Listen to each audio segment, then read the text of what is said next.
అసలు అవసరం లేకపోయినా అనేక వేల శస్త్రచికిత్సలు చేయటంలో చెయ్యి తిరిగిన అక్రమాల అడ్డ ఆ ఆసుపత్రి.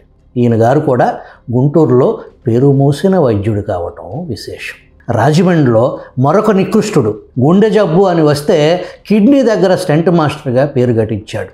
దొరికాడు, అయినా ఫీల్డ్లో కొనసాగుతూనే ఉన్నాడు. సరే, అసలు విషయంలోకి వెళ్దాం. విద్యా వైద్యంలో ప్రభుత్వ సాయం ఎవరికి చేయాలి? నిరుపేదలు, పేదలు, దిగువ ఎగువ మధ్యతరగతి వర్గాలకు చేయాలి. ప్రస్తుతం కూటమి ప్రభుత్వం నూతన ఆరోగ్యశ్రీ ద్వారా 5 కోట్ల మందికి లబ్ధి చేకూరుతుంది అని ప్రకటించింది. ఆర్థిక స్తోమత ఉన్నవారికి ప్రభుత్వం ఎందుకు ఖర్చు చేయాలి? మన రాష్ట్ర ఆర్థిక పరిస్థితి ఏంటి? అప్పుల కుప్ప. మరి ఈ పాలసీలు ఏంటి? రాజకీయ పార్టీలకు కావాల్సింది ఒక పథకం ద్వారా ఎక్కువ మందిని కవర్ చేయగలిగితే వారికి అది రాజకీయ లబ్ధి. మనలాంటి వారి ఆలోచనలో ఏంటి? ఎవరికి అవసరం, ఎవరు నిజమైన పేదలు, వారికి మాత్రమే సాయం దక్కాలి.